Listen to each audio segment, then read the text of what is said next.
Lord, O my soul. Yes, Lord, we give you all our highest praises and highest worship.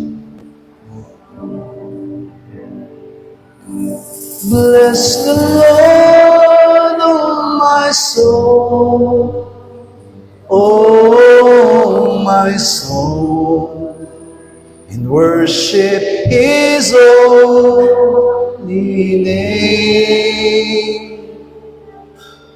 Sing like never before, and all my soul, I worship your holy name. The sun comes up.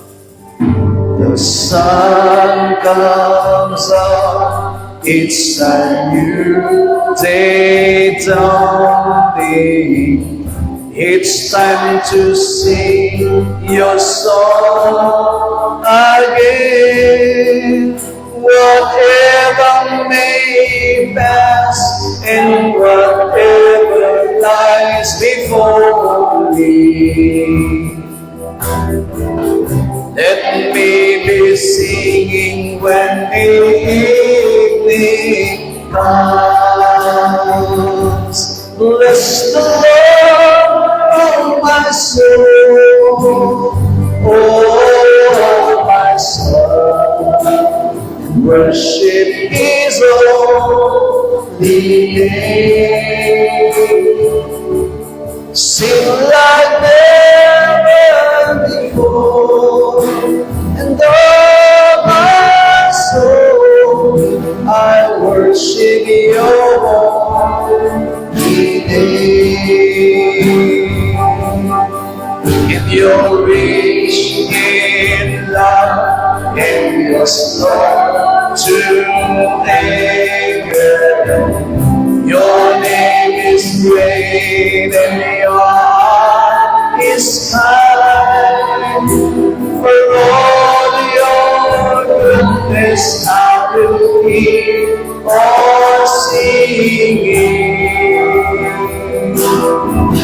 10,000 reasons for our heart to find. Yes, Lord, bless the Lord, oh my soul, oh my soul, and worship His holy name. Sing like never before, and all my soul, I worship your holy name. And declare now. And on that day when my strength is failing, the end draws near and my time has come. Still my soul will sing your praise unending. 10,000 years and forevermore. Bless the Lord, oh my soul, oh my soul, worship His holy name. Sing like never before, oh my soul, I worship your holy name. And I worship your holy name. Lord, I worship your holy name.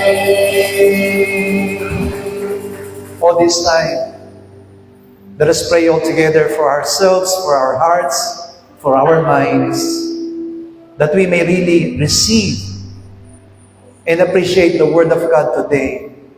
Let the power of the Holy Spirit move upon each and every one of us. Let the wisdom, knowledge, and power of His Word be upon every one of us. At idalangin nating lumago at tumibay ang ating pananampalataya sa pamamagitan ng katotohanan ihayag sa ating kalagitnaan. As we shout, "O my soul, overcome! O my soul, overcome! O my soul, overcome! O my soul, overcome!" Ama namin Diyos, kami po'y naririto muli, Panginoong Diyos. Patuloy kami umaasa sa mga bagay na gagawin mo sa amin, na sa pamamagitan ng mga salitang ihahayag mo, Panginoong God. Anoint us, O Lord God, to have the wisdom, the knowledge, and the power of your word. Mula sa iyong servant, Panginoong Diyos, hanggang sa mga hearer na mga salita mo sa umagang ito, Panginoong God. Ang bawat mo sa amin, Panginoong God, ay lingapin mo. At ikaw lamang ang Diyos na nahayag. Ikaw lamang ang aming mapapulihan. Ikaw lamang ang Diyos na tuloy na madagila sa buhay ng bawat mo sa amin. Wala kaming magagawa, Panginoon. Kung kami magiging iwalay, let only your presence be upon every one of us. Lead us by the Holy Spirit. Lead us by the truth, O God. At ayaw ng lahat ng mga bagay na siya ayat mo sa aming kalagitnaan ay maging kaladagan at kalakasan ng bawat sa amin. Itabay mo lahat ng mga storbo. Itabay mo lahat ng mga anak na nilalagay ng Diablo sa buhay ng bawat sa amin. That only your presence, that only your spirit, O God, move upon our lives, O God. Yan ang aming patuloy na kailangan at nananangan kami pa ng Diyos sa iyong kapangyarihan. From start to finish, O God, ikaw lamang po ang lubos at tunay na muna sa amin at pangungusap ng pagpapahayag sa pamamagitan ng Banal na Espiritu Santo. Salamat po ang namin ng katagumpayan. Umaasa kami sa iyong kabutihan at katapatan. Salamat po. Aming Ama, kami po ay nagpapasalamat sa napakagandang umaga na ipinagkaloob sa amin. We have come to the special and most precious thing and precious time for every one of us, Lord, in this worship service.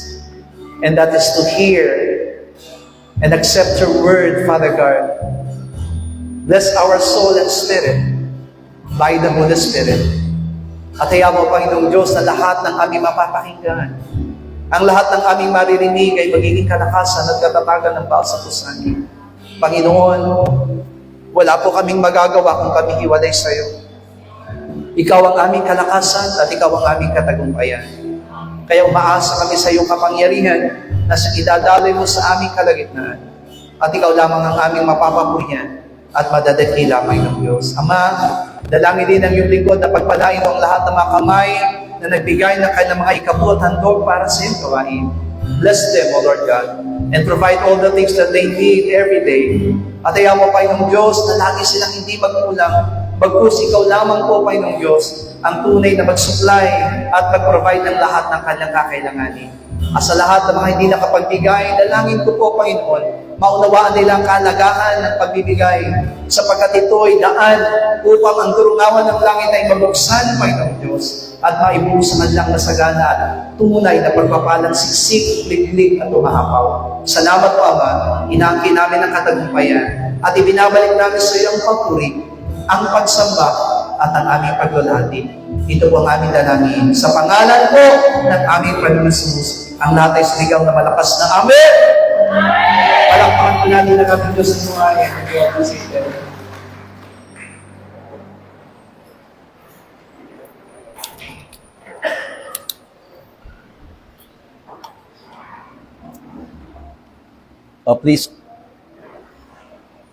Please open your Bible to Judges chapter 4.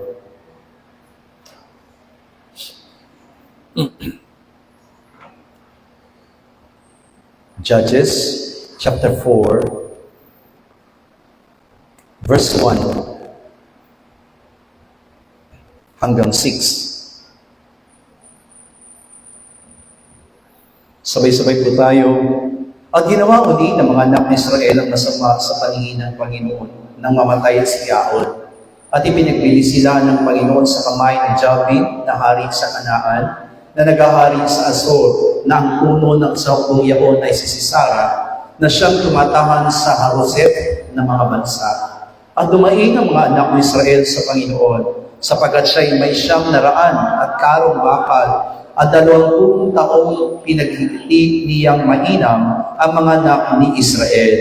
Si Deborah nga na propetisa, asawi ni Lapidot, ay naghukom sa Israel ng panahong iyon. At siya'y tumahan sa ilalim ng puno ng palma ni Deborah sa pagitan ng Rama at Betel, sa lupaing maburo ng Ephraim, at sinampas siya ng mga anak ni Israel upang pahaton. At kanyang ipinatawag si Barak na anak ni Abinoam mula sa Kedes Neftali, at sinabi sa kanya, hindi ba ang Panginoon, ang Diyos ng Israel, ay nagputos na nagsasinabi, yumaon ka at umaroon ka sa bundok ng Tabor, magsama ka ng 10,000 lalaki sa mga anak ni Neftali at sa mga anak ni Zabulon. Amen. Purihin ng Diyos. Sa talata po ng salita niya na ating po binasa sa umagang ito.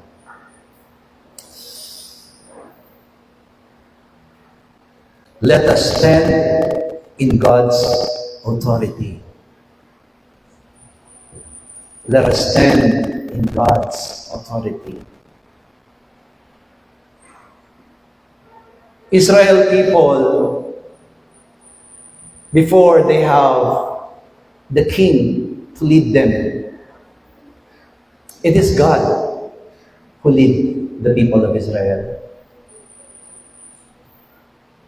Everything is according to His will.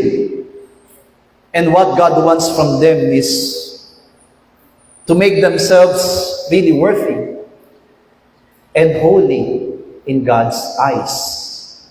Yan ang hinahangad ng Panginoon. Kaya nga po, kahit walang namumuno sa kanila at that time, they acknowledge that it is God who is in the authority to lead them and back up them.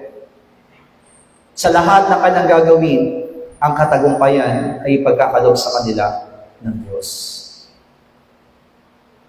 But time comes, katulad din natin po ang mga Israelita, nababago. Sa umpisa, maayos. Pero time comes, you are being changed. Maalab, biglang darating yung pagkakataon na tayo nanlalamig. May pagkakataon sa buhay ng bawat atin na gusto nating gawin ng para sa Panginoon. Pero rumarating din sa pagkakataon, nawawala yung ignite o yung tinatawag na alak sa puso po natin para gawin yung nais natin gawin para sa Panginoon. And Judges, ang mga hukom po, ay ginamit ng Panginoon to lead the people of Israel according to His will and according to His righteousness. Before God called the kings, He first called the judges. Ang mga hukom ang ginamit ng Panginoon to lead His people to walk according to His righteousness and be a leader para po malaman ng mga bayang Israel kung ano ang dapat nilang gawin. Alam niyo po ba na Book of Judges reigns over 350 to 400 years. Ganon katagal. Ganon katagal naghari o namuno ang mga judges sa Israel. 350 to 400 years. It's very long, di ba? Napakahaba po ng tinatawag na pangunguna ng mga hukom that was being chosen by the Lord to lead His people according to His righteousness. Sila po yung ginagamit ng Panginoon, kaya po sinabi silang hukom, because the righteousness of God was given unto them, and they will lead the people of Israel according to that righteousness. Kaya, kahit na hindi sila tinatawag panghari at that time, they have the rights So that the people of Israel will know, saan ba tayo pupunta? Ano ba ang dapat nating gawin?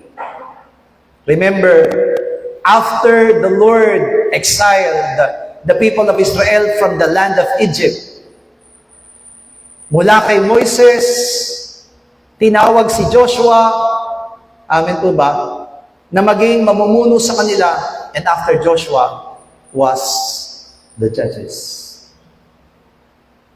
But in that 350 to 400 years, where the judges reigns and covers this period of time for the Israel, meron tinatawag na 7 cycles, no, which the people of Israel have done against the Lord. 7 beses, paulit-ulit, na ginawa ng mga Israelita ang kasalanan ito. 7 cycles. Not just once or twice, but 7 times. Ganon katigas ang ulo ng mga Israelita. At alam niyo po ba, therefore, meron pong 4 na klase po na bagay na ginawa 7 cycles ang mga Israelita against the Lord. Number 1, it is apostasy. Apostasy means the people would fall away from God. Ito na po yung panahon na kung saan ang mga Israelita ay halos tumalikod. Tanggihan ang Diyos. That's why it was called apostasy. It was called apostasy because they are first became a believer of God. Amen. Kaya nga diba sinabi ni Apostle Pablo, mas mainam pa ng isang tao ay hindi na nakaalam ng katotohanan kaysa pagkatapos niya makaalam ng katotohanan ay tumalikod sapagkat magiging masahol pa siya kaysa dati. Yun po yung tinatawag na apostasy.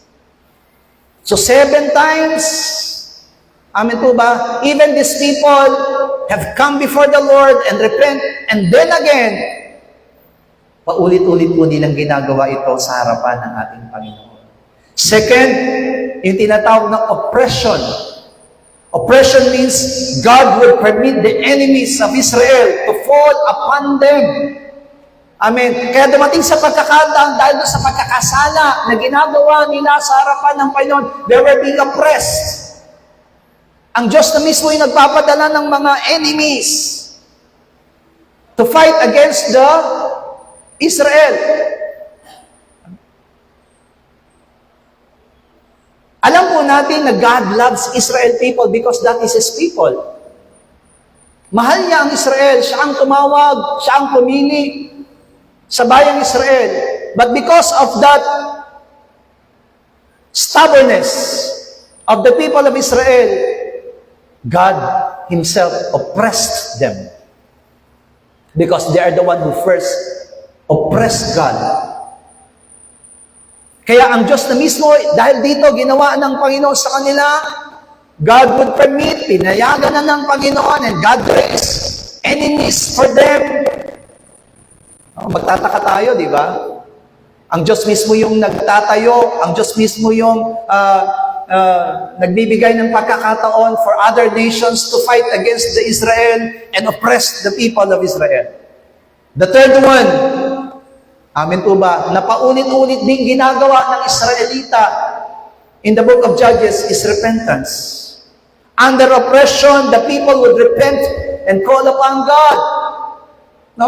Kapag binasa natin ang Judges, 1 Samuel, 2 Samuel, 1 King and 2 Kings, makikita natin paulit-ulit lamang, magkakasala, hihingi ng kapatawaran, magkakasala, hihingi ng kapatawaran.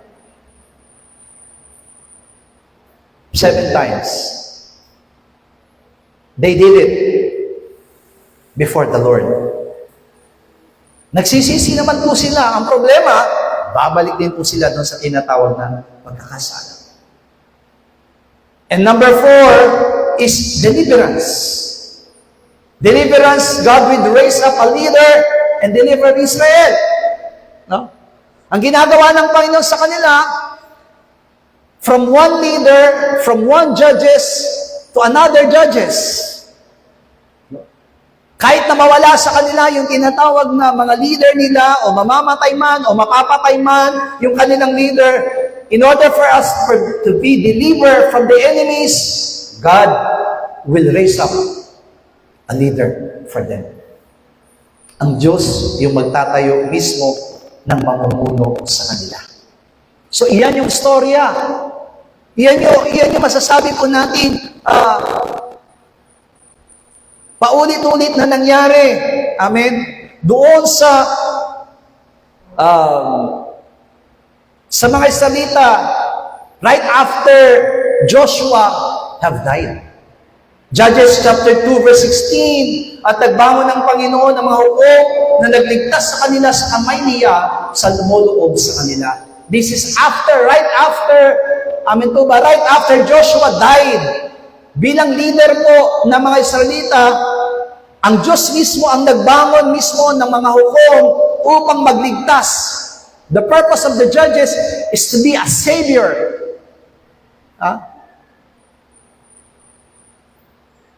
Ang layunin po ng pagkakaroon ng hukom ng Israelita ay hindi para hatulan sila, kundi para iligtas ang mga Israelita. Katulad ng ginawa ni Moises at katulad ng ginawa ni Joshua. Pero may tatlong kasalanan ang ginagawa ng mga salitang paulit-ulit. Ano po yung tatlong kasalanan na ginagawa ng mga salita? First, they did not drive out the Canaanites. Hindi nila itinaboy yung mga Kananita. Tandaan po natin, when God promised to them the promised land of Canaan, God said to them, before you enter, please hear this word of mine.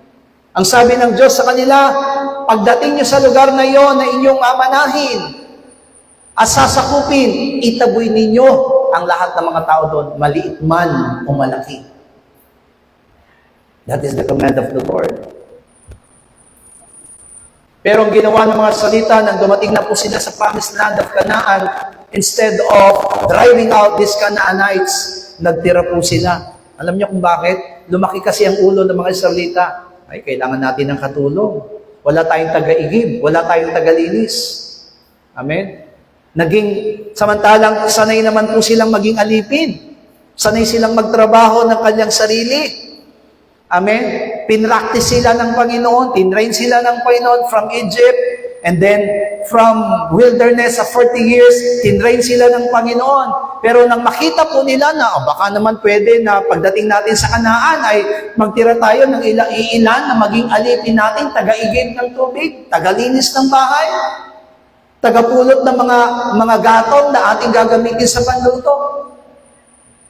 That's why they do not drive out all Canaanites. Tandaan po natin, that is very simple command of the Lord. Pero tandaan natin ang sinabi ng Panginoon sa 1 Samuel 15:22. Obedience is better than sacrifice. Hindi sila naging masunurin. Hindi nila sinunod yung utos mismo ng Panginoon sa kanila. Number 2, nakasalanan po ng mga salita. When they reach out Canaan, anong command ng Panginoon sa kanila? Thou shalt not make any idols. But when they come to Canaan, alam naman natin ng mga Kananita, they also worship idols. Naging idolaters ang mga Israelita. Natuto silang sumamba. Ginaya nila yung mga Israelita na nandoon ay mga Kananita na naninirahan sa Canaan, na mga idolaters. Kaya naman they became also idolaters. They practice idolatry. At alam natin, ayaw na ayaw ng Diyos ang idolatry. Kung meron mang kinasusuklaman ng Panginoon, yan ang tinatawag na idolatry. Pero wala eh. Yan ang kasalanan ginawa ng mga Israelita. They know that God, amen po ba, yung Diyos na kanilang pinaglingkuran, amen po ba, nagkasala sila when they made a golden calf to worship. Sinabihan na sila ni Moises na hindi ganyan ang Diyos. Amen? That God lives through His Word. Pero wala. They became idolaters. Pero ano po yung pangatlong kasalanan na ginawa po ng mga Israelita? Ang ginawa po ng mga Israelita na ikatlong kasalanan, the men took a pagan wives. Nag-asawa po sila ng mga hindi kalahi ng Israel. Yan po yung naging malaking kasalanan nila. Kung titignan po natin, Pastor, bakit naman? Bakit na naman naging kasalanan yung umibig lang naman sila? Amen? Alam nyo, maraming tatamaan sa atin kapag pinag-usapan ng pag-ibig.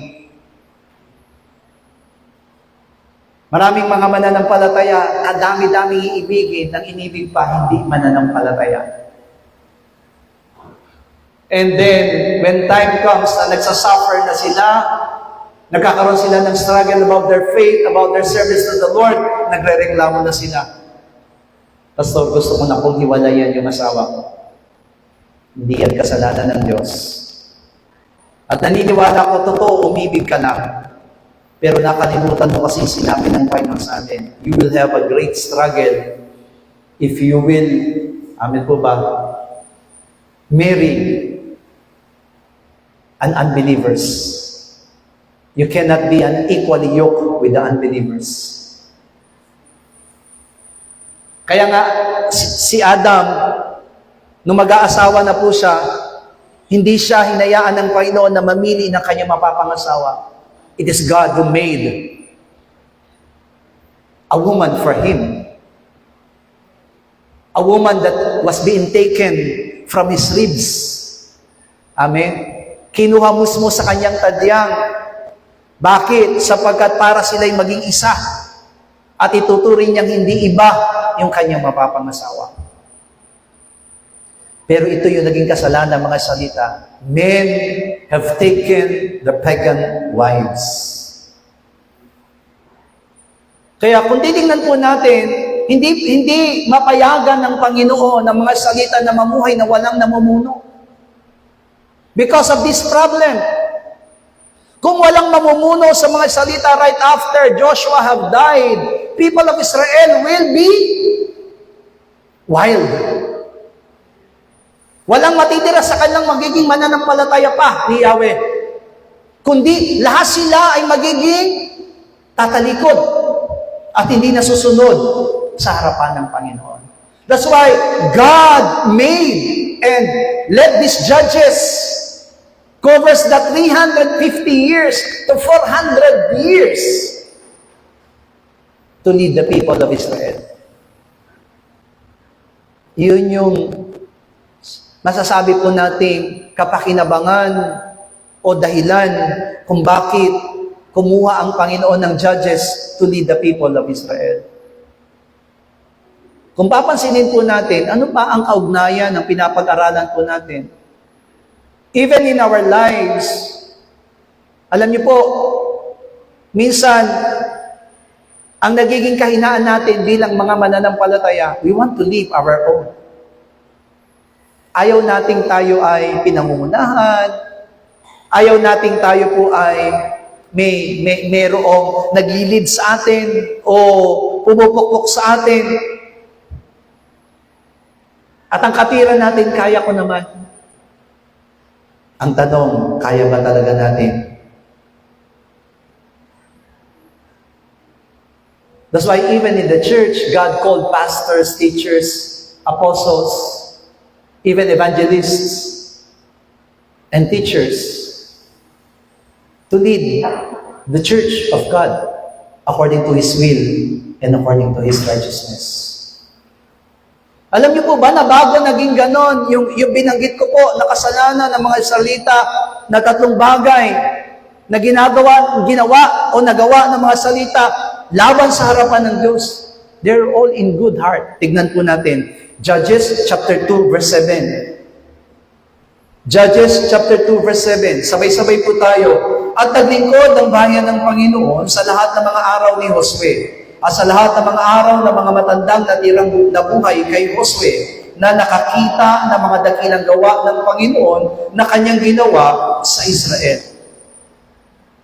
Nung si Josue pa po, mga minamahal ko, ay nabubuhay pa, According to what we have read in Judges chapter 2 verse 7, these are the qualities of Israel in the time of Joshua.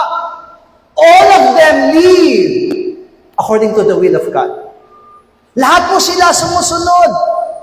Lahat sila gumagawa ayon sa kalooban ng Diyos. Nararamdaman po nila na kahit na, amen po ba, meron na silang gustong gawin.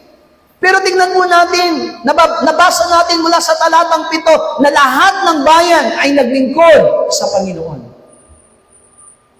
At yun yung gusto ng Panginoon na ibalik. Amen?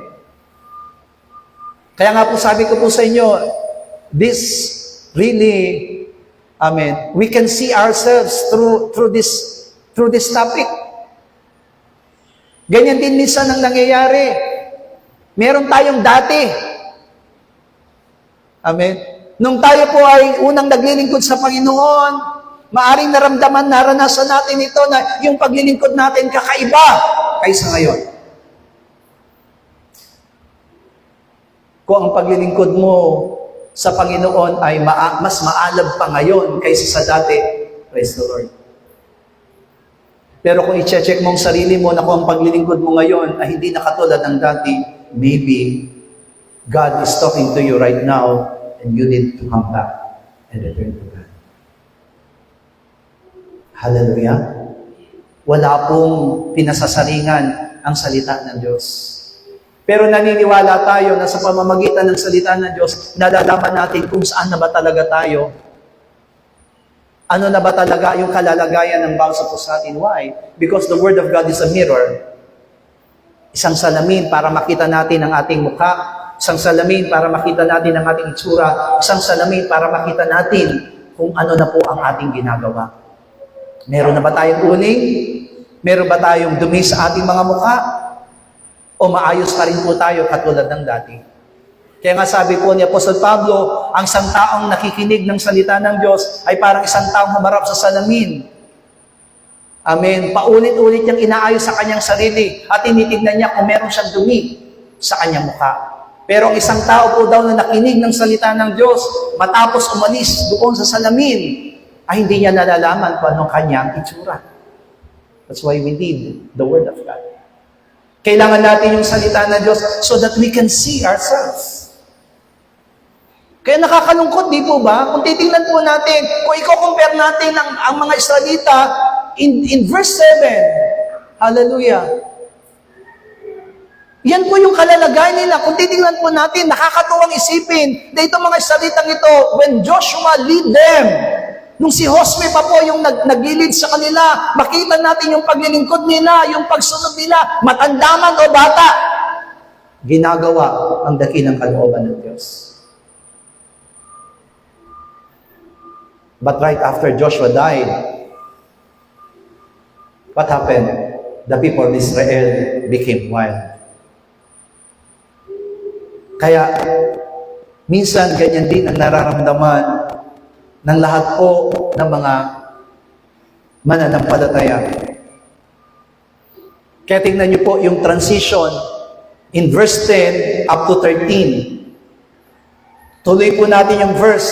Sabi sa versikulo 7, lahat ng bayan ay naglingkod sa Panginoon, lahat ng mga tatandang na natira, na nabubuhay sa panahon ni Josue. Kasi alam niyo po, kaya po tinutukoy dyan yung matatanda because Joshua at that time is only 45 years old. Yung kanyang pinamumunuan po, matatanda na. Amen? Pero kahit matatanda na sila at ang namumuno sa kanila ay bata pa, but they became obedient. Sumusunod sila kay Josue. Amen. But verse 10 up to 13, sabay-sabay. At ang buong lahing yaon ay nalakip din sa kanilang mga magulang. At doon may ibang lahing bumangon pagkamatay nila na hindi nakilala ang Panginoon ni ang gawa ng kanyang ginawa sa Israel. At ginawa ng mga anak ni Israel ang masama sa paningin ng Panginoon at naglingkod sa mga Baal. At kanilang pinabayaan ng Panginoon, ang Diyos ng kanilang mga magulang, na naglabas sa kanila sa lupain ng Ehipto at sumunod sa ibang mga Diyos, sa mga Diyos ng mga bayan na nasa palibot nila, at sila inukod sa mga yaon, at kanilang minungkahi ang Panginoon sa galit, at kanilang pinabayaan ng Panginoon, at naglingkod kay Baal at kay Astaroth. You see, only verse 7, pagdating doon sa versikulo 7, nakita natin yung magandang katangian ng mga salita. They all worship. They all serve God. Nandun yung kanilang paglilingkod, nandun yung kanyang pagdanasa na gawin ng lahat na ipinagagawa, mga dakilang gawa ng Panginoon na sinabi ng Diyos sa Israel. Pero bumilang lang tayo ng verse 8, verse 9, and then verse 10. People of Israel was being changed right after Joshua died. Biglang nabago mula sa mga magulang. Amen. Yung mga magulang na nangamatay, yung kanilang naging anak, nag-alsa laban sa Panginoon. Amen. Imbis na nila sambahin ang Panginoon, ang sabi doon, mas sinamba nila si Baal at si Astaroth. Yun po yung tinatawag na idolatry, o yung mga idols ng Kanaan. Sumasamba sila kay Baal. Sumasamba sila kay Astaroth. Kaya, kung titingnan po natin, God wants these people to return. God wants these people to come back to Him. Ang gusto ng Panginoon, babago ulit. Manubalag sila sa katulad ng dati. Diba kaya sabi ng Panginoon, what will happen to the church on the last days? They will forget their first love to God. Alam ko po, natutuwa tayo ngayon na nasa loob na tayo ng church and we consider ourselves as really a believers of Jesus, as a believer of the truth. Amen po ba? Pero hindi po sapat na katulad ng mga salita, sila'y kabilang sa Israel, sila'y mga Israelita rin naman. Pero dumating sa pagkakataon, kinalimutan nila yung Diyos na kanilang dapat paglingkuran. And that is really what we are becoming.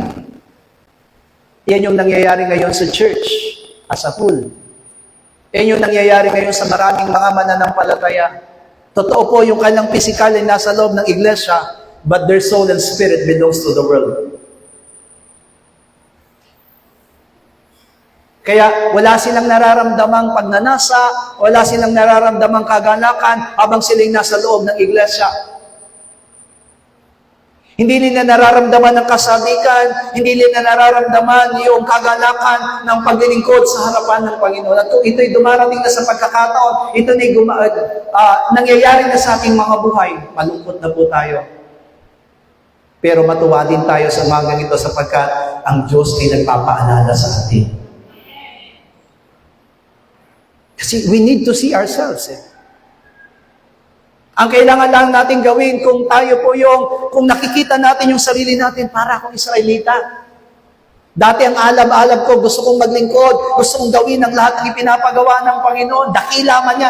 Alam niyo po yung sinabi sa verse 7 na makikita yung mga dakilang gawa ng Panginoon. Ibig sabihin, malalaking bagay ito, mahirap itong bagay na pinapagawa ng Panginoon. But instead of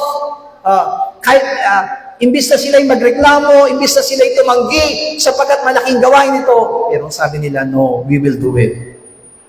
Gagawin namin ito. Pero dumating sa pagkakataon, pagdating sa verse 10, kinalimutan nila lahat ng mga gawain. Mga minamahal na kapatiran na nakikinig ng salita ng Diyos, if the Word of God implies to our lives now, we need to be changed. Kailangan natin mabago. Kailangan natin siyasatin ang sarili natin. Sabi ko nga po sa inyo, we thank the Lord because in our church, God rebuke us. God allows us to be corrected. Kung may mga liku-liku man tayo ngayon, gusto ng Panginoon na ituwid at gawin ng Panginoon ang lahat ng bagay na nararapat sa atin at ibalik tayo. Kasi mahirap sa pagkakataon, mga minamahal ko, na kapag hinayaan na tayo ng Panginoon. Amen. Romans chapter 1. Mahirap pag dumating na po sa atin na pinabayaan na tayo ng Panginoon sa mga masamang gawain natin. At hinayaan na tayong malugmok doon sa mga bagay na yon. At pagdating na araw, tayo mapapahamak. But thank the Lord, because in our church, God is alive. At ang gusto ng Panginoon sa atin, masakit man. Amen? Pero makikita natin, amen po ba, we don't have judges here.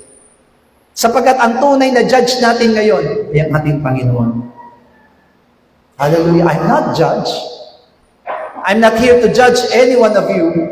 Pero naniniwala ako na sa pamamagitan ng salita ng Diyos, mararamdaman natin, ang Diyos ang hahatol sa atin.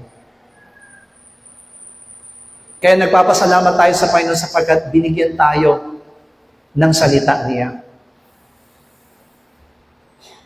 God raised 15 judges. 15 hukom ang tinawag ng Panginoon. 13 judges was named in the book of Judge, and 2 among the judges was named in 1 Samuel. Kaya lahat-lahat po ng mga judges na tinawag ng Panginoon ay 15 na judges. 15 hukom sa loob ng 350 taon hanggang 400 taon. So these 15 judges, one by one, they ruled in the time of God, in the time of Israel. Amen po ba? And God raised them as a leader of Israel. At alam niyo po ba, na sa lahat ng mga judges, only Deborah was called as a woman judge.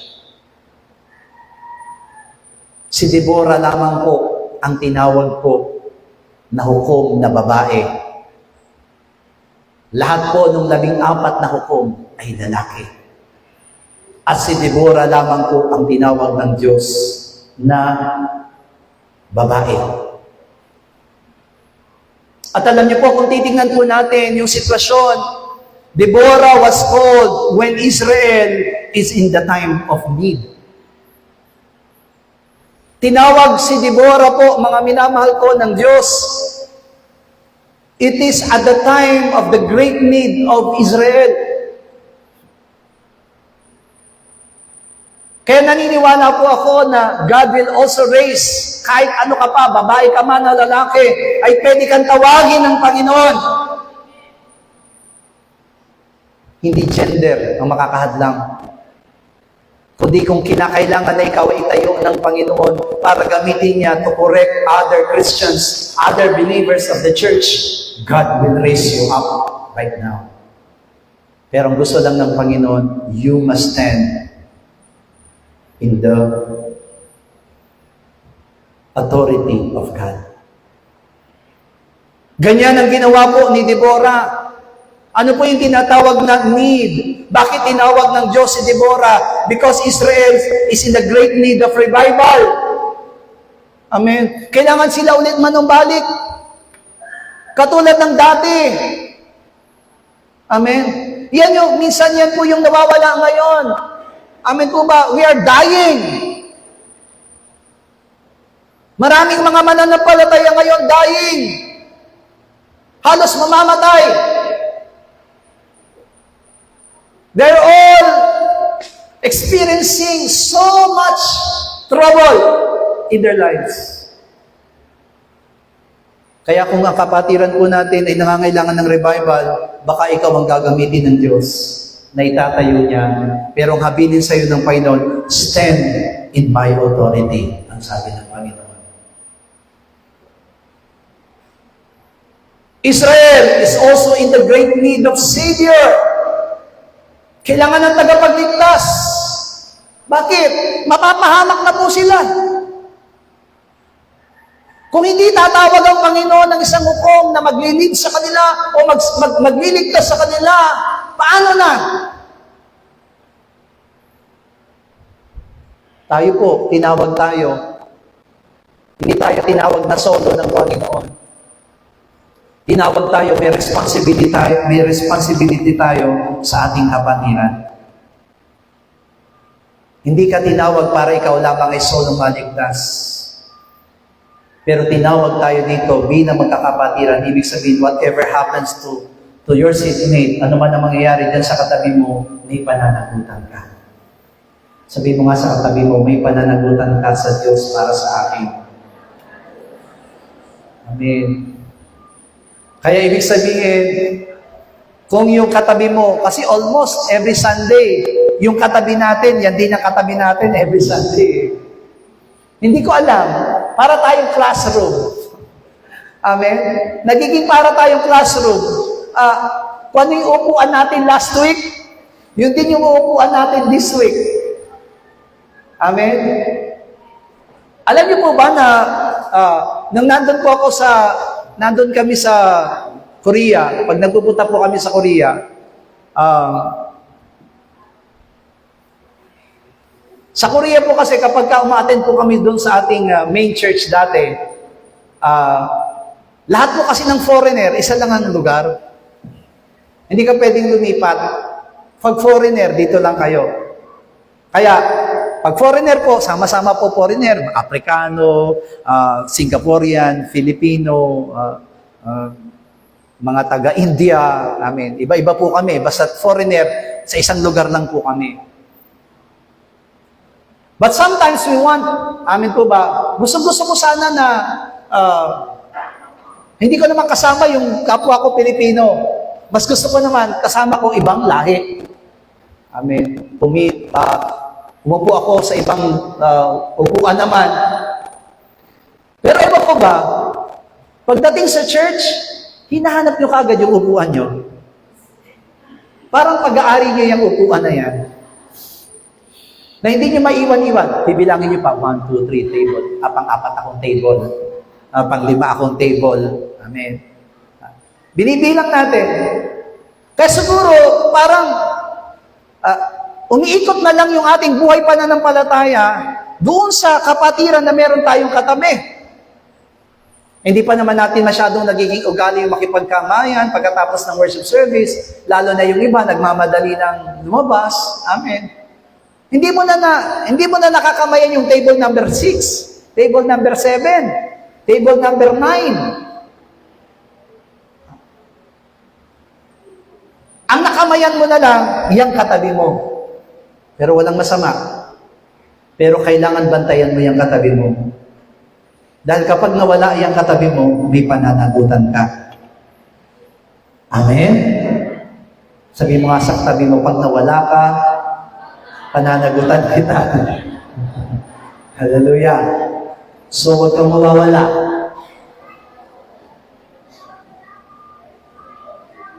So, that is really the time why God raised Deborah.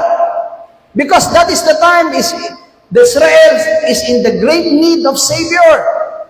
Number 3, Israel is in the great need of mediator. Tagapamagitan.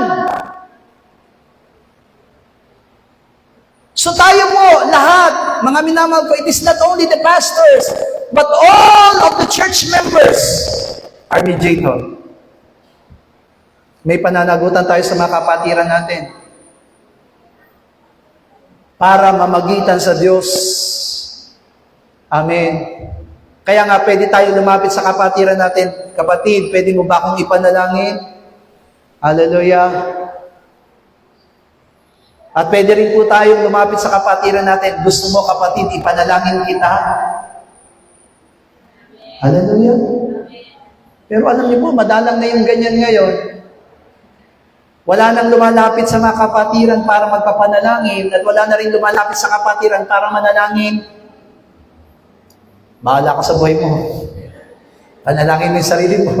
Papanalangin ko yung sarili ko. But no, we are mediator. Sabi nga po natin sa katabi natin, I am a mediator.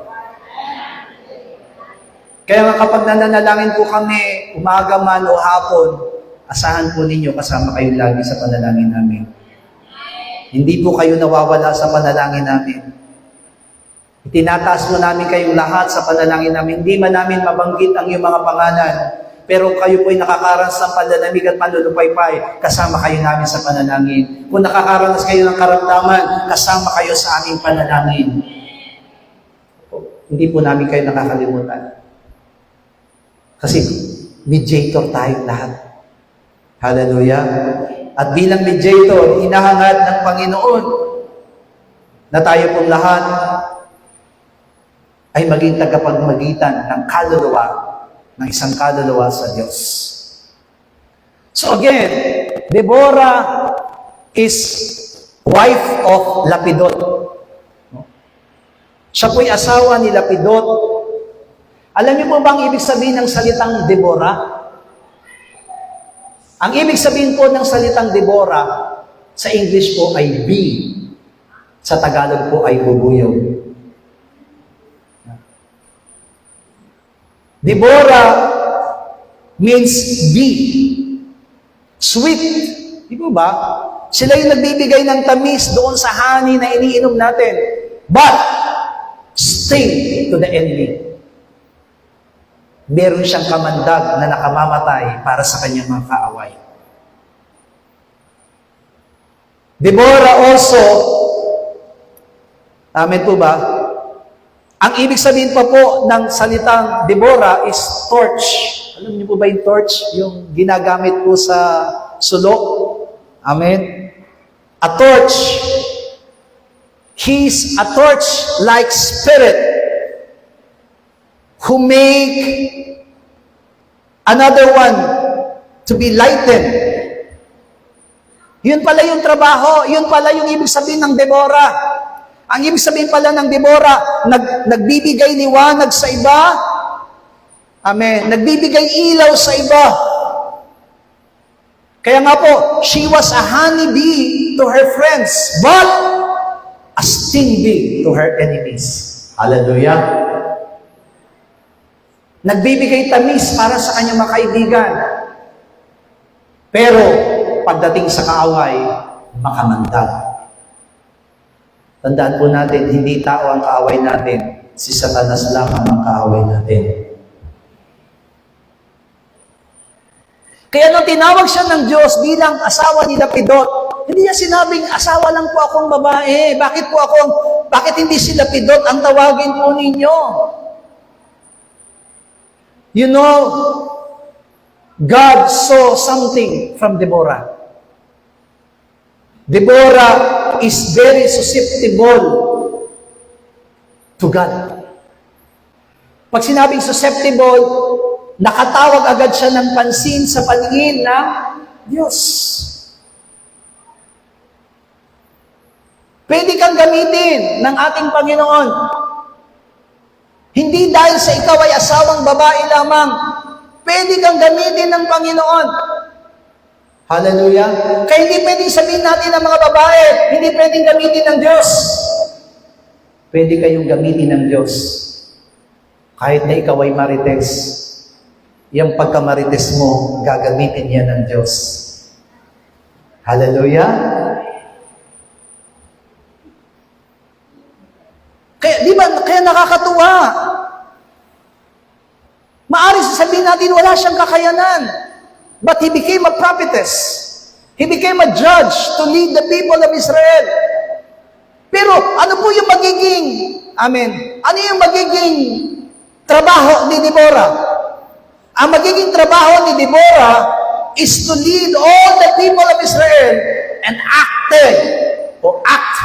under God's authority. Pangungunahan niya ang bayang Israel at kikilos siya ayon sa otoridad ng Diyos at hindi ayon sa kanyang otoridad. Kaya nga po, kapag binabasa na po natin ang Book of Judges, especially in the time of Deborah, napakahalaga sa kanya yung sinabi ng Panginoon. Sinabi ng Panginoon. Sinabi ng Panginoon. Hindi siya gumagawa ng isang bagay ayon sa kanyang sarili lamang.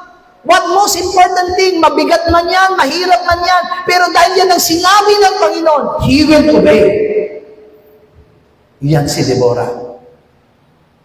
You always stand in God's authority.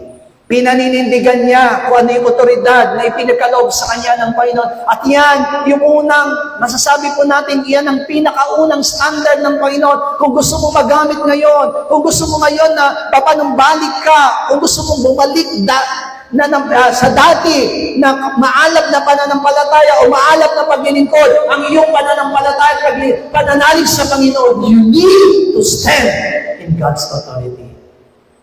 Kapag sinabi ng Diyos, pahalagaan mo. Amen? Kasi alam niyo po, yan yung nawawala sa church ngayon. Mas pinapahalagahan ng tao yung sinabi ng tao kaysa sa sinabi ng Diyos.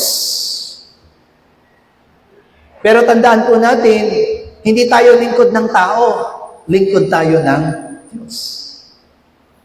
Kaya kung ano man yung sinabi ng Panginoon sa atin, mabigat yan man, mahirap man yan, pero dahil yan ay sinabi ng Panginoon sa atin, gawin po natin. Deborah is an example of a great leader. Kasi, alam niyo po, pag sinabing, paano yan, pastor? Ang pinag-uusapan pala, leader din. But you have to understand yourself. You are also a leader. Maybe a leader of your family. Amen? A leader of your group, of your friends. Hallelujah. Sabihin natin, wala po kaibigan, pastor. Single pa naman ako. Then, be a leader of yourself. Kasi may mga tao po na hindi nila kayang pamunuan ng kanilang sarili ayon sa kalooban ng Panginoon. Alam niyo kung paano silang namumuhay ayon sa sinasabi ng iba.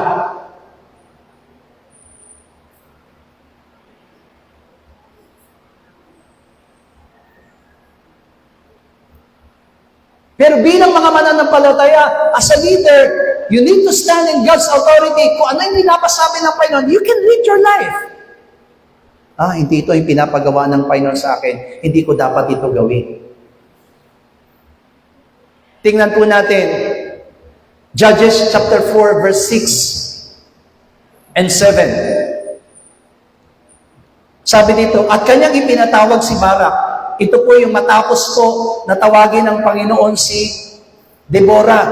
Si Barak po ang kanyang kapitan. Ibig sabihin siya po yung right hand ni Deborah. Si Barak. Kaya nga po, ang sabi ng ibang mga scholars, nagkakaroon sila ng pagkakamali. So maliwanag naman po, no? Sinabi ng salita ng Diyos, si Deborah po, asawa ni Lapidot. Amen. Sino po daw ang asawa ni Deborah? Lapidot. Amen. Pero alam niyo po ba, itong Bible scholars, sinasabi po nila ang asawa daw ni Deborah, si Barak. Hindi po. Si Barak po ay isa sa kanyang mga leader. Captain. Right hand. Amen po ba? Kung makikita po natin, wag kayong mamalisya, magkasama po lagi si Deborah at si Barak, wala silang relasyon. Alam niyo, minsan marami lang isip natin, nakita na natin, kasama mo. Di ganun. Huwag marumi ang isip. Amen? So, at kanyang ipinatawag si Barak na anak ni Abinoam mula sa Sedes, Neftali. At sinabi sa kanya, hindi ba ang Panginoon, ang Diyos ng Israel, ay nag-utos na sinasabi, yumaon ka at pumarong ka sa bundok ng Tabor at magsala ka ng 10,000 lalaki sa mga anak ni Neftali at sa mga anak ni Zabulon at aking susulong sa iyo ang ilog Sison, ni Sisara na puno na makbo ng Jabin, pati ang kanyang makaro at ang kanyang makaramihan at aking ibibigay siya sa iyong kamay. Tingnan niyo po dito, mga minamahal ko, nung inutusan ni Deborah bilang leader ng Israel as judge at that time, nung tinawag niya si Barak, hindi niya inutusan si Barak according to his own word. And sinabi niya kay Barak, di ba? Sinabi ng Panginoon sa iyo. Nakita niyo po? On how Deborah stands in the authority of God. Amen po ba? Na meron siyang tinatawag na a woman of great faith. Naniniwala siya, kaya nung inutusan niya doon si Barak maliwanag sa kanya na sa kanyang pananampalataya, dahil sinabi ito ng Diyos, magtatagumpay si Barak. Hindi siya nangamba. Amen. Tayo rin, kailangan meron tayong ganoong klase ng pananampalataya. Hindi tayo magkaroon ng punong-puno ng pangangamba. Kaya minsan, alam niyo po, ang problema sa atin, hindi pa natin nagagawa. Mas nauna pa sa atin ang pangamba.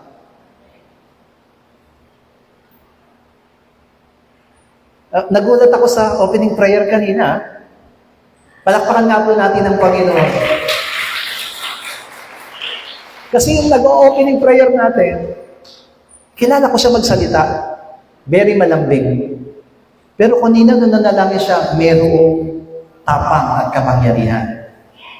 Hallelujah! Kasi hindi kayo dapat mangamba. Kapag tumayo kayo, dahil sinabi ng Panginoon na gagamitin ka, tumayo ka na may katapangan. Hallelujah! Kasi sinabi ng Panginoon, kaya nga, once na tayo po'y gagamitin ng Panginoon, hindi ka ginagamit ng Diyos kasi sinabi ng ibang tao, no!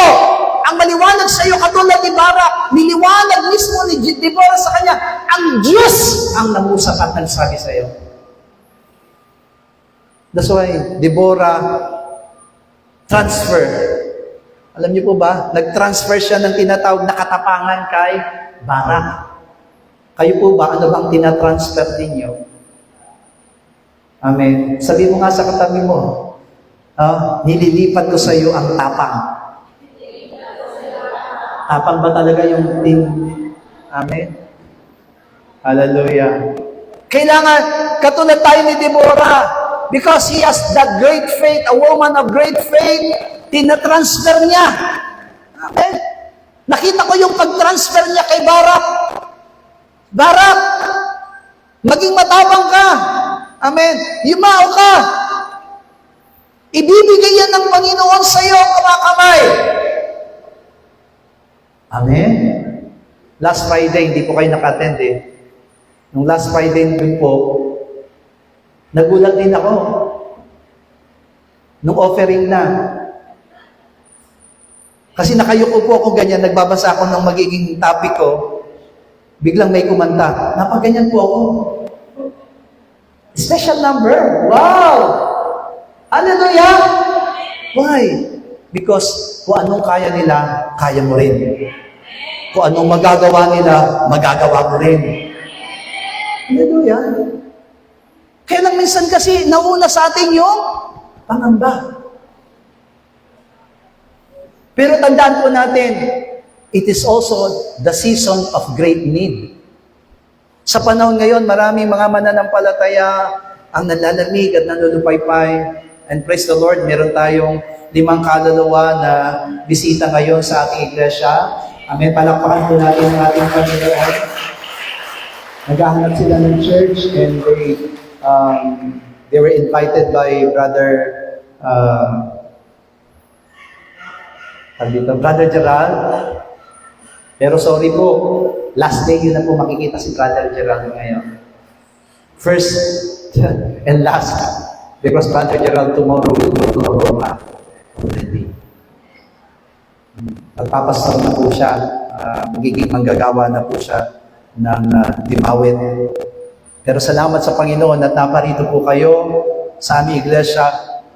We are not perfect church, pero gagawin namin ang lahat ng aming makakaya para palakasin at patatagin ang inyong pananampalataya. Amen. Hindi po kami yung magbibigay sa inyo ng kalakasan, pero sinabi ng Panginoon, amen po ba, na may kapangyarihan tayo.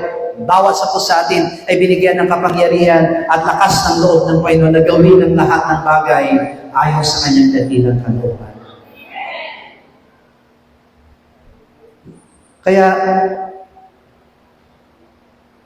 kailangan nating tatagan at ibayan ang loob natin. Ang sabi ni Deborah sa verse 14, Judges 4:14, sabay-sabay, sinabi ni Deborah kay Barak, tumindig ka, sapagkat ito ang araw na ibinigay ng Panginoon si Sisara sa iyong kamay. Hindi ba lumabas ang Panginoon sa harap mo? Sa gayo'y lumusong si Barak mula sa bundok ng Tabor at 10,000 lalaki ang kasunod niya. You see, Deborah, nakita ko yung relasyon ni Deborah at saka ni Barak. Even Deborah is a woman and Barak is a man. Pero makikita natin dito na Barak obey Deborah's word. Kasi naniniwala si Barak na yung sinasabi ni Deborah ay galing sa salita ng Panginoon. Kaya church, hindi tayo dapat matakot na mangaral ng salita ng Diyos. Hindi kayo dapat matakot magbigay ng encouragement sa iba, magpalakas sa iba. Bakit? Sapagkat lahat ng sasabihin mo, hindi mo salita, kundi salita ng Panginoon. At yun yung hinahangad ng Panginoon sa buhay ng bawat sa atin. Hallelujah. Kaya lang, kailangan nating tatagan. Kasi naniniwala ko na hindi magagawa ni Deborah yung ganung bagay na mag-uutos siya kay Barak kung wala siyang matatag na pananampalataya. Pero nararamdaman mismo ni Barak, matibay ang pananampalataya ni Deborah. And that is really what God wants from us. To have a great faith. To have a great courage. Anong sabi ng Panginoon? Acts 27:25. Magawa 27:25. Kaya nga, mga Ginoo, laksan ninyo ang inyong loob sapagkat ako'y sumasampalataya sa Diyos na mangyayari ayon sa sinilita sa akin. Tingnan niyo po si Apostol Pablo. Amen. Noong nakaranas sila ng bagyo. Hallelujah. At halos mawawasak na ang barko. Ang sabi niya doon sa mga tao, huwag kayong matakot. Sapagkat sinabi na mismo sa akin at nananampalataya ako sa Diyos na mangyayari ang lahat ng sinilita niya sa akin. Sino dito ang mananiniwala na ang lahat ng salita ng Diyos ay mangyayari sa kanyang buhay? Magsabi na malakas na amen. That's why we do not allow any kind of fear and troubles in our minds. Amen? Kailangan na kasi na merong tumayo. Kailangan na ngayon na merong manindigan. Amen. Kailangan ngayon na merong makikipaglaban doon sa otoridad na ibinigay ng Panginoon. Genesis chapter 22 verse 8. Isa po si Abraham, ang sabi niya doon, sinabi ni Abraham, Diyos ang maghahanda ng korderong pinakahandog na susunugin anak ko. Ano pa sila'y kapa, yumaang magkasama. Tignan niyo po dito, ang lakas ng loob ni Abraham to offer Isaac to God. Nung sinabi ng Panginoon, ng Diyos sa kanya na, i-offer mo sa akin ang iyong kaisa-isang anak na si Isaac. Hindi siya natakot. That is the word of God. Dahil yun ay salita ng Diyos, hindi siya natakot, hindi siya nangamba. At ang sinabi niya kay Isaac, God will provide.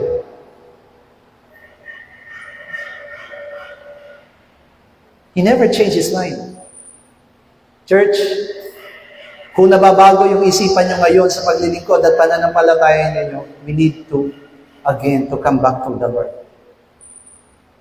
Tularan natin si Abraham, tularan natin si Pablo. Amen. Tularan natin si Deborah. Kung sinabi ng Diyos, panindigan natin. Kung sinabi ng Diyos, gawin natin. Dahil may gagawin ng Diyos kapag ito'y ginawa natin. Hallelujah. Di ba yung lagi nating nire-recite? Psalms 23, amen po ba? Si Yahweh ang aking pastol, hindi ako magkukulang. Sabi sa verse 4, o bagaman ako'y lumalakad sa libis ng lilim ng kamatayan, wala ako katatakutang kasamaan, sapagkat ikaw ay sumasa akin, at ang iyong pamalo at ang iyong tungkol ay magsisialin sa akin. David said, yan ang sinabi ni David, hindi ako matatakot kahit nang dinaraanan ko na'y kamatayan. Hindi ako matatakot. Sapagkat pag sinabi ng Diyos, siya ang gagawa sa akin. Hallelujah. Hindi ba? Nakakatuwa yung naging karanasan ng mga taong ito, from David to Abraham to Paul to Deborah. They have a great faith. And because of that great faith, they stand in God's authority. Amen. Hindi po nagawa, hindi po nangyari na yung pananakot ng dyablo sa kanyang mga buhay o yung mga pangamba at takot na inilalagay ng kaaway sa kanyang mga puso ay manaig sa kanyang mga buhay. bagkus lalo silang nanindigan. Pinaglaban nila ang Diyos. At yan din ang dapat natin gawin. Ipaglaban natin ang Diyos. Hallelujah. Sabi nga po natin 3 beses, O aking kaluluwa, ipaglaban mo ang Diyos. O aking kaluluwa, ipaglaban mo ang Diyos. O aking kaluluwa, Amen! Oh my soul, fight for the Lord. Ipaglaban mo ang Diyos. Kasi alam niyo po, yan na po yung nangyayari ngayon sa maraming mga mananampalataya. Lalo na po ngayon,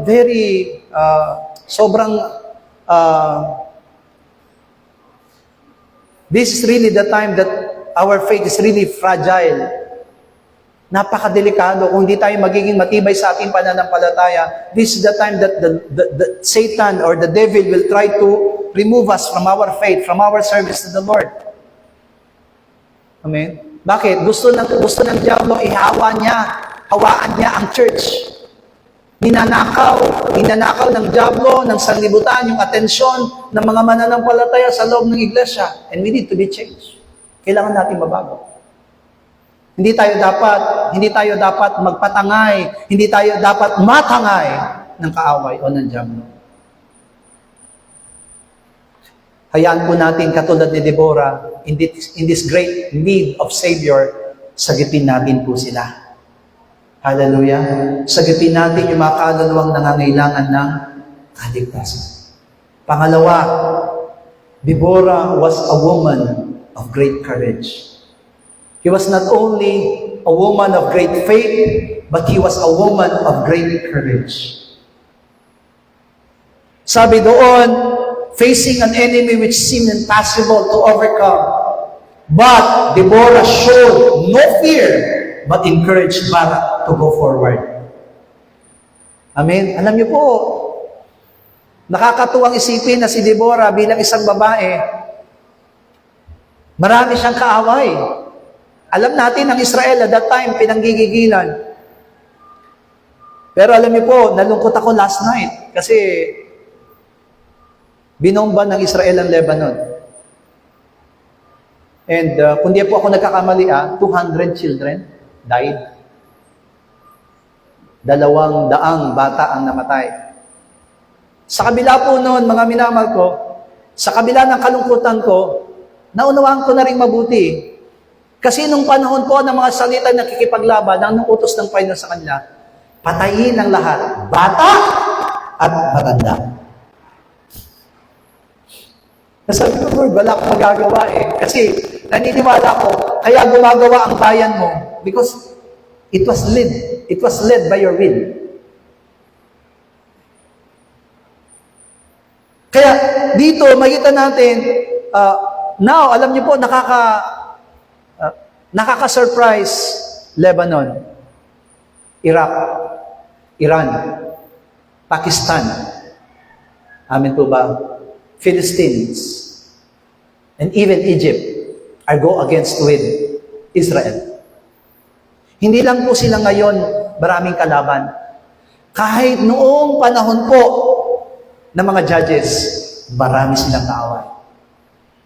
Sa sobrang dami nila ng kaaway, Deborah, as a woman, did not show any kind of fear, but he overcome that fear and show encourage Barak to go forward. Tignan po natin, Judges 4:14. Judges 4:14. Sinabi ni Deborah kay Barak, tumindig ka, sapagkat ito ang araw na ibinigay ng Panginoon si Sisara sa iyong kamay. Hindi ba lumabas ang Panginoon sa harap mo? Sa gayoy lumusong si Barak mula sa bundok ng Tabor at 10,000 lalaki ang kasunodihan. Leaders must have a great courage. You, me, every one of us, as a leader of ourselves, as a leader of the church, as a leader of our group, as a leader of your family, kahit na leader ka lang ng iyong sarili, you must have a great courage. Kailangan maging matapang. Kailangan maging matibay ang bawat sa natin. The enemy is there. Sa totoo lang po, yung kaaway, nandyan lang. Kaya nga sabi na po sa Pedro sa atin, ang kaaway ninyo na dyablo ay parang liyong umaatungal na umahanap lamang ng masisina. Kaya kung di tayo magiging matapang, kung magpapakita tayo ng kahinaan, madali niya tayong matangay. But if you want to lead your own faith life as in the will of God, amen po ba? Amen. Kaya naging matapang si Deborah, nanindigan siya doon sa otoridad na, amen. Hindi ba paglabas mo, kasama mo ang Diyos? Yeah. Nakakatawa si Deborah kay Barak. Nung inutusan niya si Barak, di ba, paglabas mo, kasama mo ang Diyos? Ibibigay ng Diyos sa kamay mo si Sisara. Positive. Anong sabi niya sa Joshua chapter 1 verse 6? When God called Joshua as a leader of Israel, ang sabi niya, magpakalakas ka at magpakatapang ka na mabuti sapagkat iyong ipamamana sa bayang ito ang lupain na aking isinumpa sa kanilang mga magulang na ibibigay sa kanila. Hindi lang sabi niya magpakatapang, kundi magpakalakas.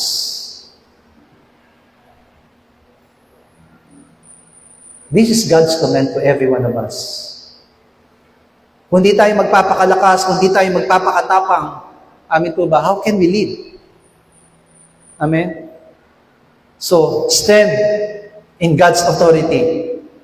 Amin po ba, panindigan mo, ang Diyos ang nangusap sa akin, ang Diyos ang nagsalita sa akin, gagawin ko to. Amen? Kung sa umagang ito, tinuturuan ka ng Panginoon, maaaring sabihin natin, nasasaktan ka, o maaaring sasabihin, ako yata yung pinariringgan ni Pastor, ako yata yung pinapasaringan ni Pastor. Pero tandaan mo, hindi ko salita ito ng Diyos.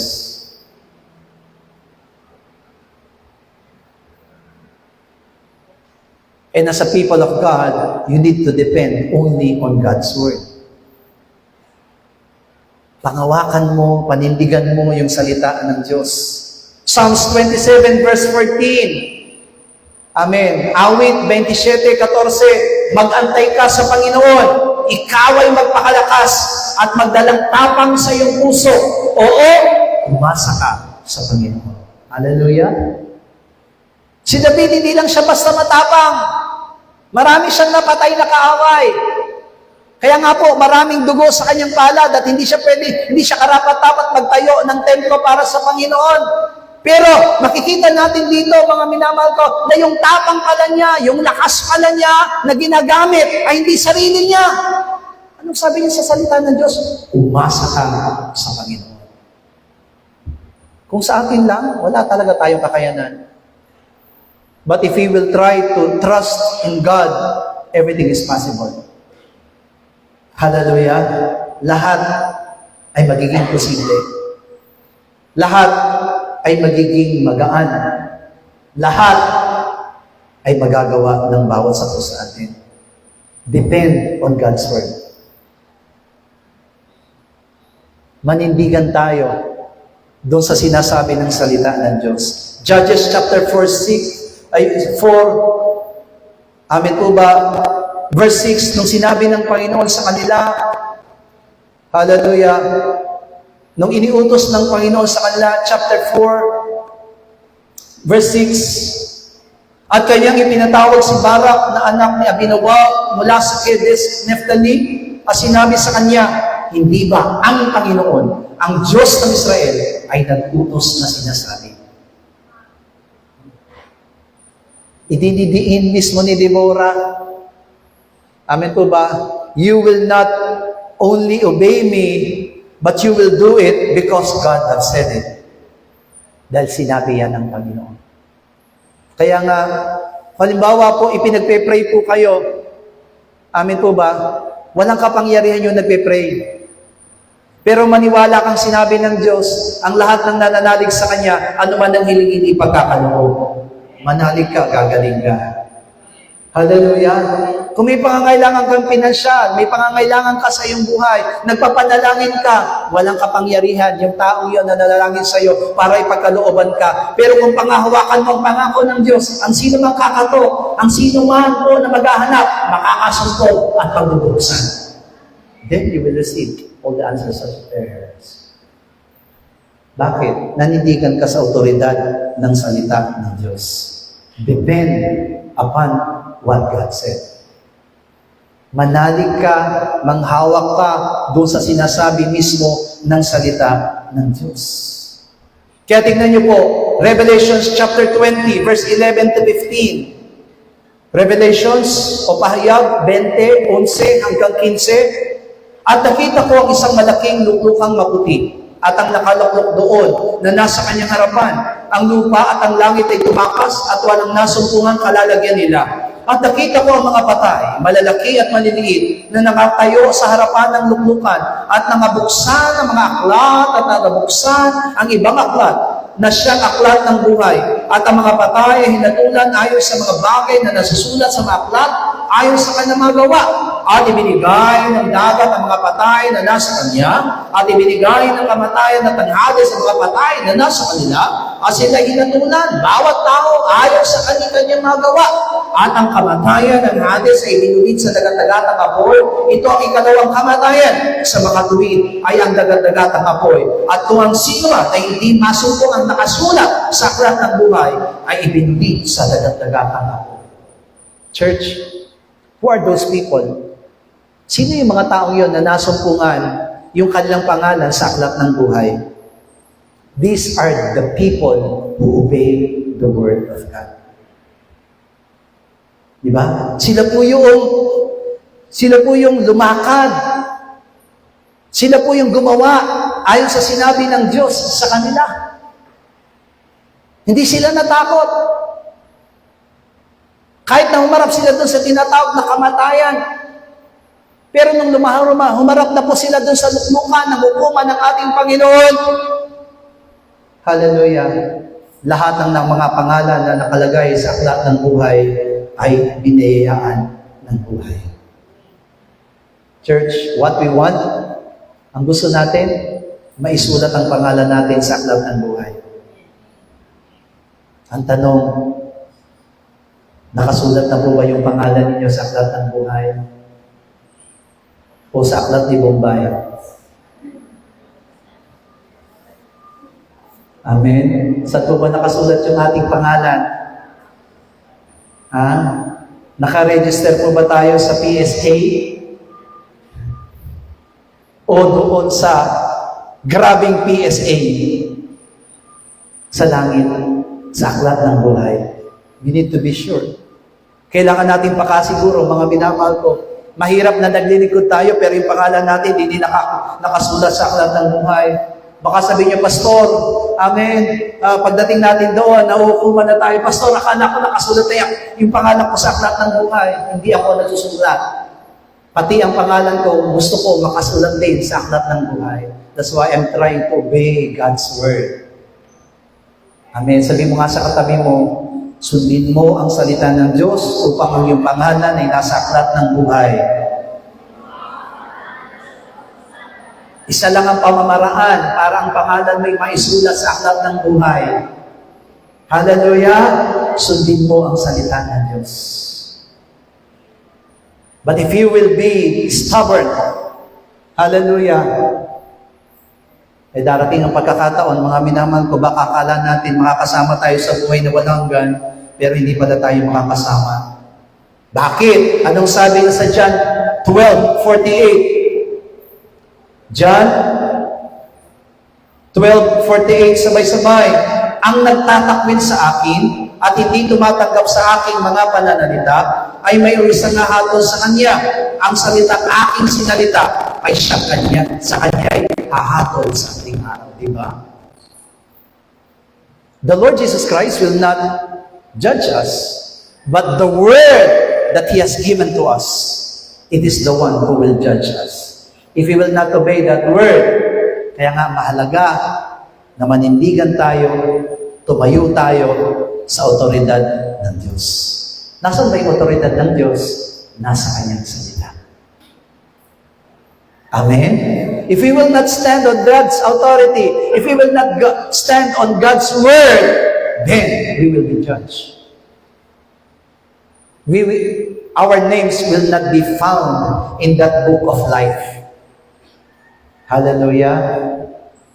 Sabihin nga natin sa katabi natin, nawa ang pangalan natin ay nakasulat sa aklat ng buhay. Amen. Di baling wala kang record sa PSA. Basta't naka-record lang ang pangalan mo sa aklat ng buhay. Aprobado na. Hallelujah. O kasi marami pong hindi nakarehistro ngayon eh. Amen. Marami ding hindi botante, mga bogus. Amen. Nananatili kayong citizen, Filipino citizen, hindi naman kayo nakarehistro sa pagboto at ayaw niya rin bumoto. Tapos nalulungkot kayo kung sino yung nanalo. Ba't kasi yan ang naging presidente? Bakit kasi yan ang nanalong mayor? Eh malay mo kung ikaw ay bumoto, di sana na ipanalo mo siya. Hallelujah. Kaya mga minamahal ko, hanggang Oktubre pa po ang pagpaparehistro. Kung hindi pa po kayo nakarehistro, magparehistro po kayo. Kung paano ninanais natin nakarehistro tayo sa aklat ng buhay. Amen? Nakarehistro na po ba kayo doon? Sa aklat ng buhay? Amen? Dito kasi meron tayong meron tayong proof. Amen? Kung nakarehistro ka sa COMELEC, meron kang ID. Amen?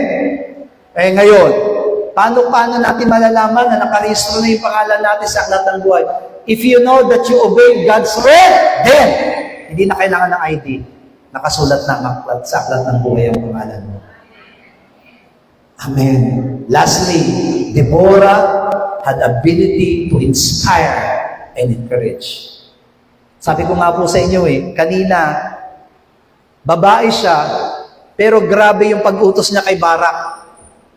Amen? Sobra. Hindi ko sinasabi dito, mga babae, andarin nyo, mga asawa ninyo. Pero naniniwala ako na Barak can feel something from Deborah. Hallelujah. Kaya kung may mga babae dito na yung mga asawa nilang lalaki ay hindi pa nakakakilala sa Panginoon, don't worry. Kapag may nakita na sa inyo ang asawa ninyo, kasi naman dinadaan ninyo sa tapang. Alam mo, kung hindi ka mananampalataya sa Panginoon, mapupunta ka sa impyerno. Yan, impyerno agad. Pwede naman sabihin na, amen, dinidiretso niya kagad sa impyerno Wag naman. Hallelujah. Inom ka ng inom, mapupunta ka na sa impyerno. Uminom lang ng anak, mapunta ka agad sa impyerno. Pwede bang makasalanan muna? Magkakasakit ka.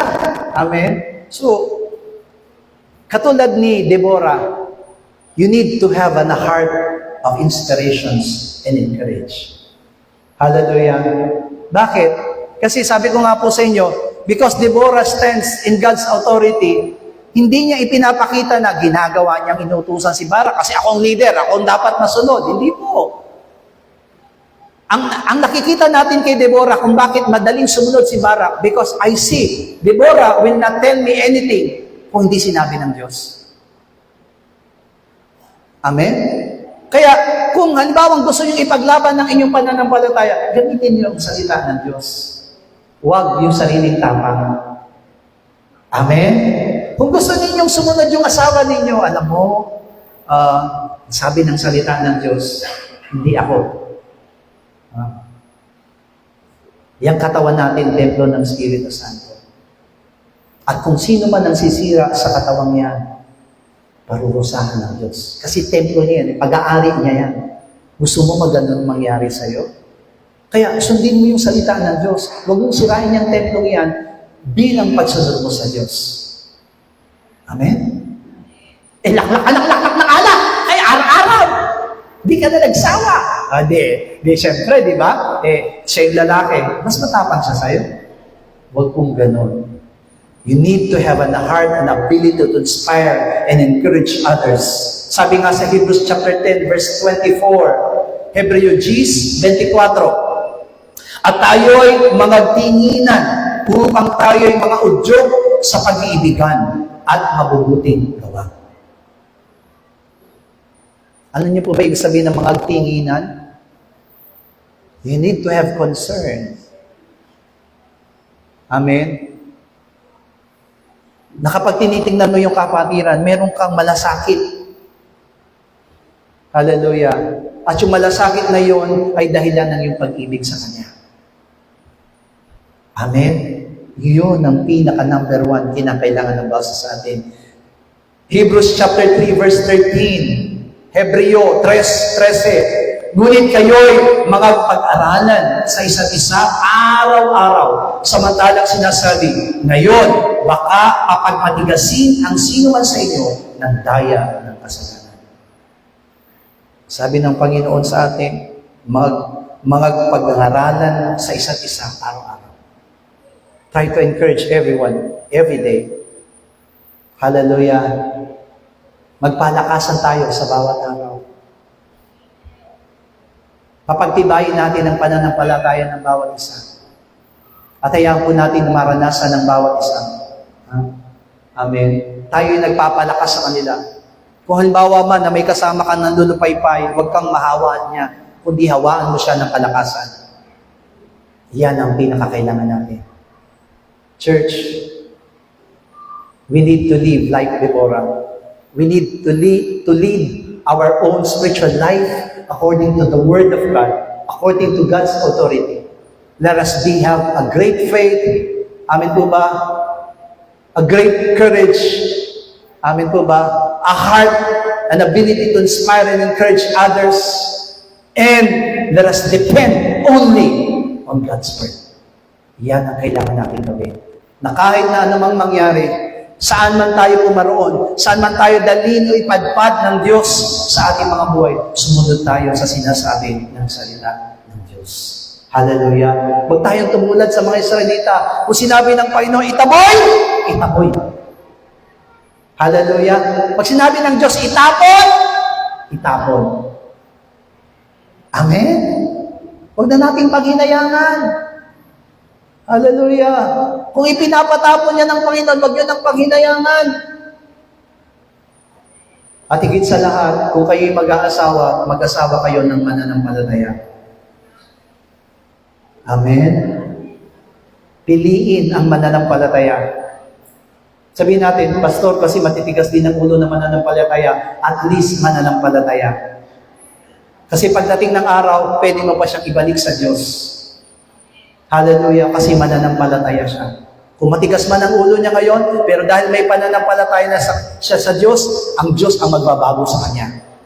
Hindi lang ikaw magkokontrol sa kanya, ang Diyos ang magkokontrol sa kanya. Hallelujah. So, let us stand in God's authority. Sabi nga po natin, "Oh my soul, stands in God's authority. Oh my soul, stand in God's authority. Oh my soul, stand in God's authority. Oh my soul, stand in God's authority." Tayo pong lahat ay tumayo sa oras na ito.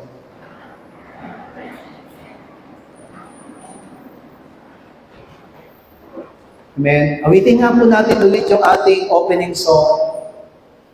Ayaw kong magkulang sa kapangyarihan mo. Ayaw kong magkulang sa kabanalan mo. Hallelujah. Praise the Lord. At habang inaawit natin ito, let us really take it as a prayer. Amen po ba? Na mula pa lang sa pagising sa umaga, Lord, I will stand in your authority. Ano man ang gagawin ko, let your authority remains in me, and let my heart remains in God's authority. Hallelujah. Praise the Lord. Sing with all your hearts. Pagising sa umaga, naaalala ka,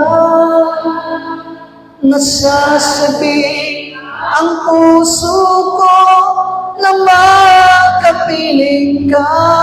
Sumasamba, sumasamba, umaawit, nagpupuri sa'yo, naghihintay ng bagong usap mo.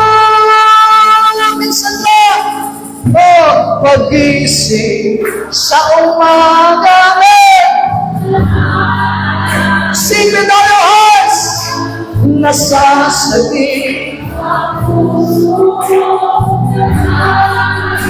Sumasamba, sumasamba, umaawit, nagpupuri sa'yo, naghihintay, let's summer!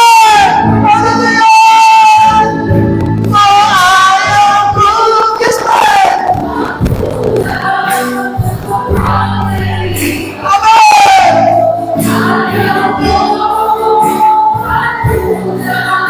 Nagkabanalan mo, Jesus, dakila ka, tanging sandigan ko, lakas mo ay nanggagaling sa'yo. Minsan pa, open, sabay-sabay, mag-isip. Amen! Yes, Lord! Amen! Nasasali ang puso ko na makapiling ka. Sumasamba, umaawit, nagpupuri sa'yo. Naghihintay. Oh, Diyos, ayaw ko. Nakapangyarihan mo.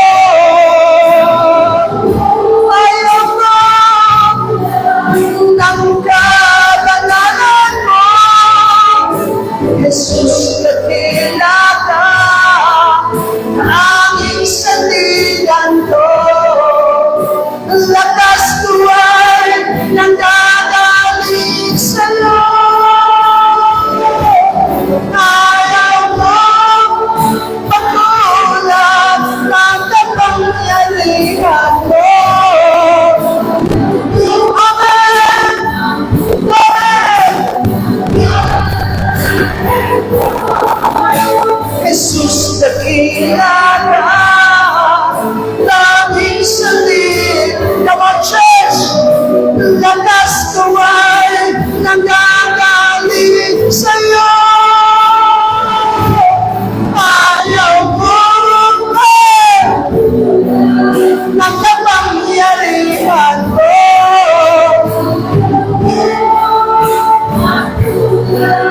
Ng kabanalan mo. Jesus, dakila ka, tanging sandigan ko. Lakas ko ay nanggagaling sa'yo. Ayaw ko, yan ang panalangin namin. Yes, Lord!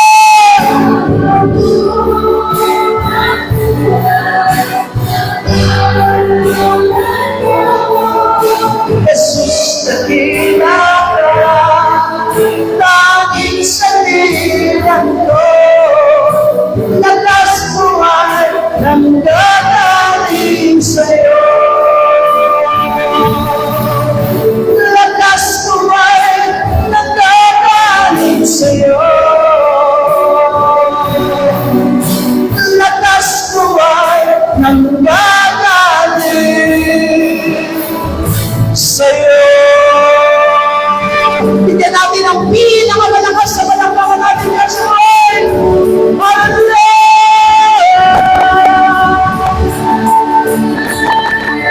Amalangin Diyos, Ikaw ang aming kalakasan. Kaya naman sa pagising namin sa umaga, naghihintay kami ng mga pangungusap mo. Sa pamamagitan ng salita mo'y lumakad kami ayon sa iyong katwiran at ayon sa iyong dakilang kalooban. Today, Panginoong Diyos, kung nakikita mo man na nawala ang dating pag-ibig namin, ang dating sigla ng aming paglilingkod at pananampalataya, Lord, raise us, O God, like Deborah, to encourage ourselves, to encourage others, O God. At iyang Ama na tumatawag at tumibay kami, O Diyos, sa pamamagitan ng iyong mga salita. Sa pamamagitan ng iyong mga salita, manindigan kami na ito ang iyong otoridad at ito ang magagamit namin sa pang-araw-araw namin pamumuhay. Salamat po sa iyong kabutihan at sa iyong katapatan. Salamat po sapagkat Binigay mo sa amin ang iyong mga salita na may kalakasan at kapangyarihan. Salamat po, Ama. Babaunin namin ito sa aming pag-uwi at magiging katibayan ng aming paglilingkod at pananampalataya sa anuman dadali ng aming mga buhay. We will stand in your authority, God. Salamat po. Binabalik namin sa iyong papurit pagsamba sa pangalan po ng aming Panginoon Jesus. Amen. Palakpakan po natin ang ating Diyos sa buhay. You all be seated. Hallelujah. Now, let us give our special offering to the Lord, our pledges and special offering to the Lord.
Can we ask Brother Gerald to stand here? Humarap ka doon sa kanila. Amen. Can we raise our right hand towards Brother Gerald? Panginoong Diyos, tinataas namin sa iyong kapatiran namin ito. Sinusugo namin siya, Panginoong God, hindi sa aming salita, kundi sa pamamagitan ng iyong salita. We are praying for him, O Lord God, to let your word be upon his lips. Strengthen him, Father God. Ikaw ang gumawa at gumalaw sa kanyang buhay. Hayaan mong maranasan niya ang iyong kabutihan, maranasan niya ang iyong katapatan. Sa iyo namin inahabilin ang kanyang buhay, Panginoong Diyos. Huwag mo hayaan, Panginoon God, na patuloy na matangay siya ng mga bagay sa sanlibutan. Na sa kanyang pagpapasya, Panginoong Diyos, tulungan mo siya na mabigyan siya ng kalakasan na nanggagaling sa iyo. Lord, let him overcome every temptations, every trials na darating sa kanya, Panginoon.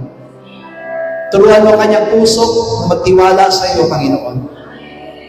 Alisin mo ang mga reklamo, alisin mo ang mga bagay, Panginoong Diyos, na pilit na pandarayan ng demonyo sa kanyang buhay. At higit sa lahat, protect him. Ikaw lamang, O Diyos, ang gumabay at tumulong sa kapatid namin ito, Panginoon. At naniniwala ko, Ama, that through his life, many souls will come and believe in your name. Many souls will serve your name, Father God, through his life. At katulad ni Deborah, itayo mo siya na may tapang, itayo mo siya na may pananampalataya, itayo mo siya na nanindigan sa iyong mga salita. Kaya ikaw lamang, O Diyos, ang tumabay at tumulong sa kanya. Salamat po, Panginoon. Inaangkin namin ang katagumpayan ng aming kapatid. Ito po ang aming dalangin. Sa pangalan po ng aming Panginoon Jesus.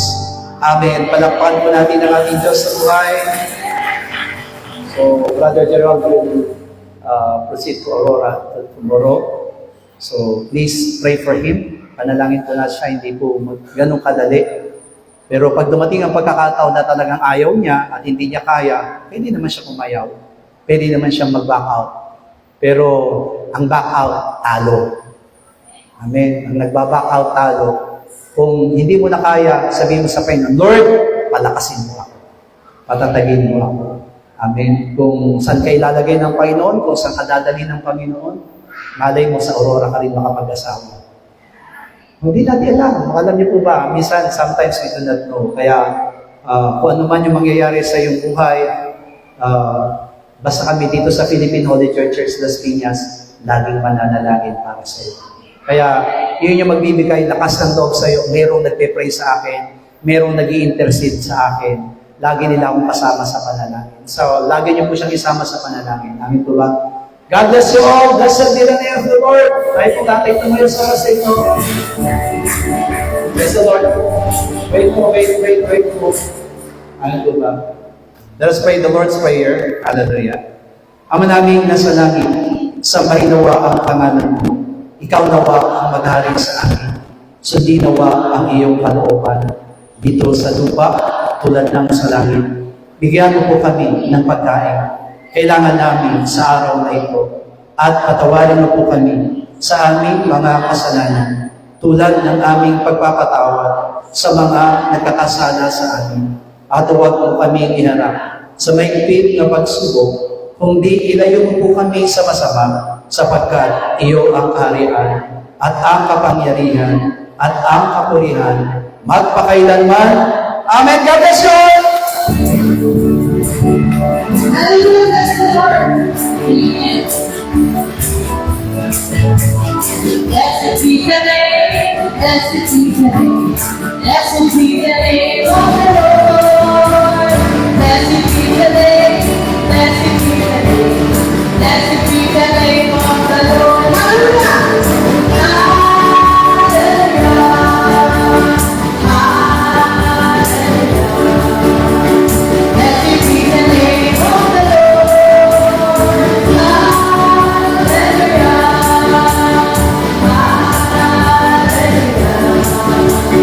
Blessed be the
Yun po, may practice ko lahat ng mga presentation.